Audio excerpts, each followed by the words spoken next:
Iran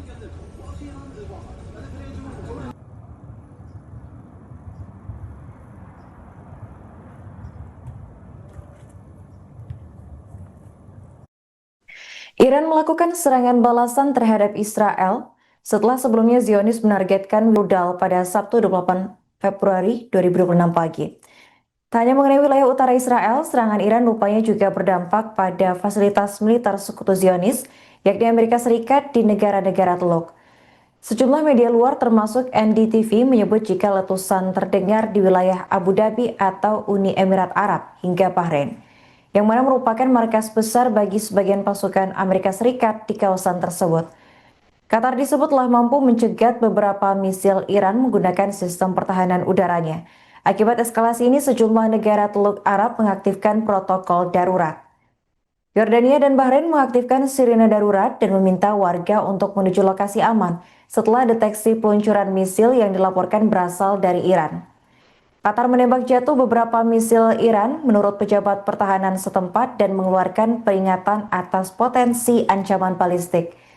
Uni Emirat Arab atau UAE termasuk kota Abu Dhabi dilaporkan mendengar ledakan, meski otoritasnya belum mengonfirmasi secara resmi apakah ledakan itu akibat serangan atau mekanisme pertahanan udara. Penutupan ruang udara juga terjadi di sejumlah negara setelah tekanan militer meningkat di seluruh kawasan Teluk, yang mana hal tersebut menunjukkan dampak konflik yang telah melampaui batas dua negara yang secara langsung berseteru. Sebagai informasi, sebelum serangan belasan Iran, Israel dan Amerika Serikat telah melancarkan serangan Lion's Roar terhadap Iran yang digambarkan sebagai operasi gabungan dengan target fasilitas militer, pertahanan udara, dan kemungkinan lokasi dekat pusat pemerintahan Iran. Presiden Amerika Serikat Donald Trump menyebut operasi ini sebagai Major Combat Operation yang dimaksudkan untuk menekankan kemampuan militer Iran dan menghadapi apa yang disebutnya sebagai ancaman terhadap keamanan Amerika Serikat dan sekutunya. Serangan gabungan itu memicu ledakan di sejumlah kota besar seperti Teheran, di mana sirine mengudara dan terjadi kerusakan signifikan di sejumlah lokasi. Iran kemudian menyatakan serangan itu sebagai pelanggaran terhadap kedaulatannya dan menegaskan haknya untuk melakukan pembalasan secara militer. Para analis keamanan internasional memperingatkan bahwa eskalasi ini berpotensi memperluas konflik di kawasan Timur Tengah, yang mana bisa berdampak pada jalur energi global dan stabilitas regional. Dengan melibatkan kekuatan besar seperti Amerika Serikat, serta memicu respons dari negara-negara Teluk, konflik ini bisa menyeret negara-negara tetangga ke dalam pertempuran yang lebih luas. Hingga saat ini belum ada pernyataan definitif mengenai jumlah korban jiwa ataupun kerusakan infrastruktur secara menyeluruh, dan pihak berwenang dari semua negara yang terlibat terus memberikan pembaruan secara bertahap.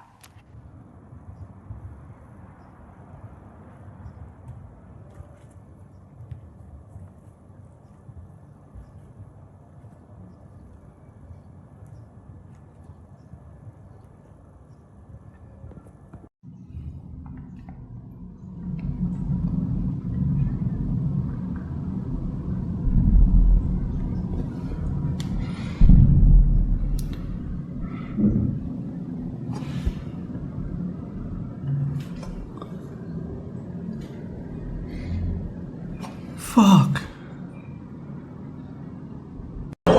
فيما كفروا فارسال استغفار يشفي شمال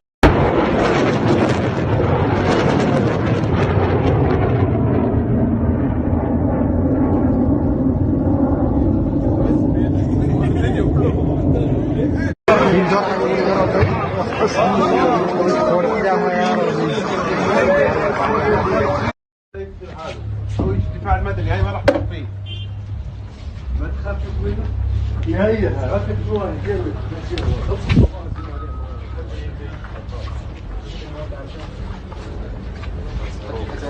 ايضا بالضبط.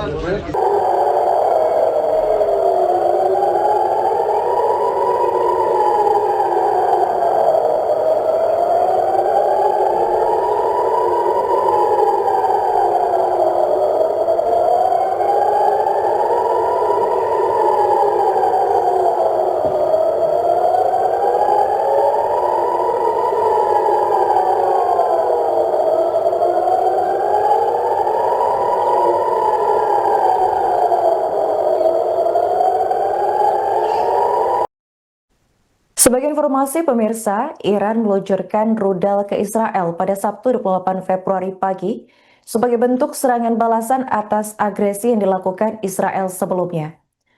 Serangan rudal ini diketahui mendarat di wilayah Teheran, tepatnya di Jalan Universitas dan Distrik Jamhuriyah yang berlokasi dekat kantor pemimpin tertinggi Iran Ali Khamenei. Di hari yang sama, Kementerian Pertahanan Israel mengklaim bahwa sistem pertahanan mereka berhasil menangkis rudal balistik yang dikirim Iran. Meski demikian, serangan tersebut memicu sirine peringatan berbunyi di seluruh wilayah Israel bagian utara. Pejabat Iran menegaskan bahwa peluncuran rudal balistik itu merupakan respons langsung atas agresi Israel yang terjadi pada pagi hari. Sementara itu, Presiden Amerika Serikat Donald Trump turut memberikan pernyataan terkait eskalasi ini. Ia menegaskan bahwa langkah Amerika Serikat bertujuan melindungi rakyatnya dari ancaman kekuasaan pemimpin tertinggi Iran. Trump juga menuduh Teheran berupaya membangun kembali program nuklir serta mengembangkan rudal jarak jauh yang dianggap mengancam Amerika Serikat dan sekutunya. Dalam keterangannya, Trump mengklaim telah berbicara dengan Korps Garda Revolusi Islam Iran atau IRGC dan mendesak para anggotanya untuk menyerah. Pernyataan ini muncul setelah sebelumnya pada Jumat 24 Februari, Trump menyatakan ketidakpuasan atas situasi terkini dan kekuatan militer Iran. Ia menegaskan bahwa Iran tidak boleh memiliki senjata nuklir, meski mengakui bahwa proses negosiasi berjalan dengan alot. Trump menambahkan bahwa jalur diplomasi tetap menjadi pilihan utama Amerika Serikat dalam menyelesaikan isu nuklir, namun ia kembali menekankan larangan bagi Iran untuk memiliki senjata tersebut.